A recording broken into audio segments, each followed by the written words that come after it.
శ్రీ మహాగణాధిపతయే నమః. ఐం మహాసరస్వత్యే నమః. శ్రీ లలితాంబికాదేవియే నమః.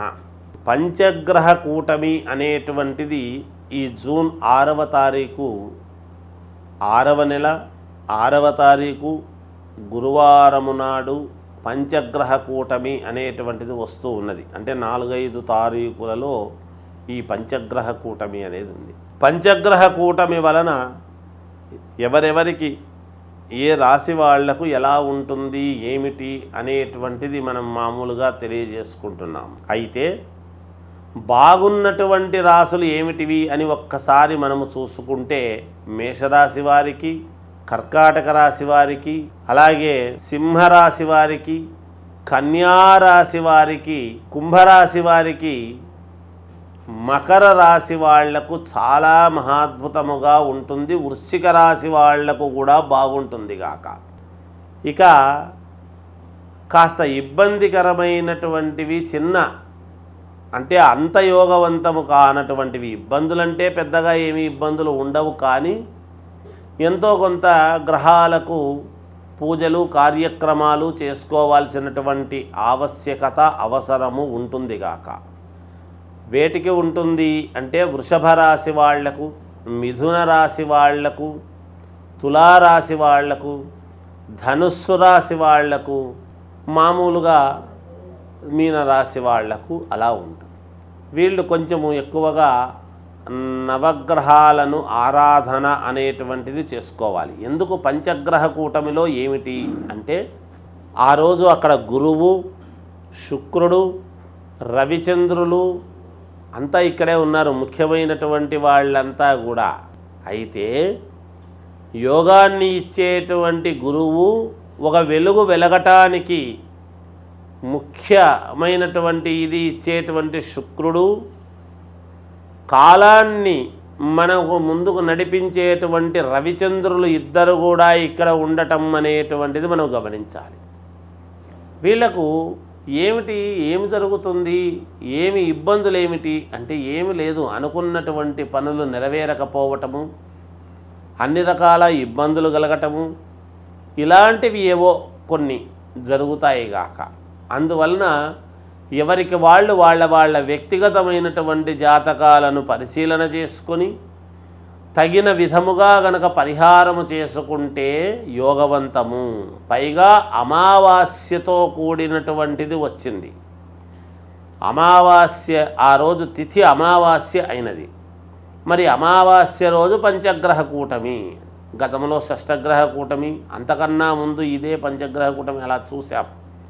అప్పుడు కొన్ని చోట్ల ఎక్కడో ఇక్కడ కాదు కానీ కొన్ని చోట్ల ఏదో అగ్నికీలలు వెలువడటము, భూకంపాలు రావటము, ఇలాంటివి ఏవో జరిగినాయి. ఇప్పుడు కూడా చిన్నపాటివి అక్కడ ఇక్కడ జరగవచ్చును, జరగవు అని అనటానికి లేదు ఎంత మాత్రము. అయితే ఇంకొకటి గమనించాలి, ఈ పంచగ్రహ కూటమి అనేటువంటిది ఇబ్బందులు ఎంతైతే ఉంటాయో ఉపయోగాలు కూడా అంతకన్నా ఎక్కువ ఉన్నాయనేది మనం గ్రహించాలి. అమావాస్య గురువారము నాడు, అంటే గురువారము ఎవరికి ప్రతీక అంటే గురు దత్తాత్రేయ స్వామికి చాలా ముఖ్యం. మనము గురువు అని అనంగానే వెంటనే సాయిబాబా మీదకి వెళ్ళిపోతాం. సాయిబాబాను తక్కువ చేయాలని నా అభిప్రాయం కాదు, కానీ గురువు అని అనంగానే మనకు గుర్తు రావాల్సిందేటువంటిది ఏమిటి అంటే దత్తాత్రేయ స్వామి. శ్రీ గురు దత్తాత్రేయాయ నమః అని మీరు వింటారు. అలా దత్తాత్రేయ స్వామి దగ్గర నాలుగు వేదాలు అనేటువంటివి ఉంటాయి. త్రిమూర్తుల యొక్క పరిపూర్ణమైనటువంటి అంశయే ఈ దత్తాత్రేయ స్వామి. ఈ దత్తాత్రేయుడికి యంత్రాలు అనేటువంటివి చాలా విపరీతముగా పనిచేస్తాయి. కనుక యంత్ర పూజలు అనేటువంటివి జరుగుతాయి. ఏ వాటికి ఎంత ఇబ్బందికరమైనటువంటి వాటికైనా తాంత్రిక శక్తి అనేటువంటిది ఉన్నది. తాంత్రిక శక్తిని సాధించుకునేటువంటి వాళ్లకు ఈ అమావాస్య గురువారము చాలా మహాద్భుతమైనటువంటిది. కొన్ని ప్రయోగాలకు చాలా మూలం ఇది. ఇటువంటి సమయములో మేలు జరగడానికి కొన్ని చేసుకోవచ్చును తాంత్రిక విద్యలలో. అవి బాగా పనికి వస్తాయి తాంత్రిక విద్య. అయితే తాంత్రిక విద్యలు తెలిసి ఉండాలి. మనకు తెలుసు కాబట్టే చెబుతున్నాం తాంత్రిక విద్యలు ఎలా పనికి వస్తాయి ఏమిటి అనేటువంటి. కొన్ని అతి క్లిష్టమైనటువంటివి కూడా ఈ తాంత్రిక విద్యలలో సాధించుకోవటానికి చాలా ముఖ్యమైనటువంటి విధానం ఉన్నది. సరే, మనం అన్ని బయటికి విమర్శించి బయటికి చెప్పలేం. మామూలుగా ఎవరెవరికి ఎటువంటి ఇబ్బందులైతే ఉన్నాయో అవి బీజాక్షర సహితంగా ఎప్పుడైతే యంత్రాలు ఉంటాయో ఆ యంత్రాలను వాడితే తప్పకుండా వాళ్లకు 100% విజయము లభించే విధంగానే ఉంటుందిగాక. అందువలన ఈ పంచగ్రహ కూటమి అనేటువంటిది కూడా చాలా ఒక రకంగా అందరికీ అనుకూలమైనటువంటిదే. అయితే వాళ్ళ వ్యక్తిగతమైనటువంటి జాతకాలను చూసుకొని పరిహారం చేసుకోగలిగితే చాలా వరకు మేలు జరుగుతుంది గాక.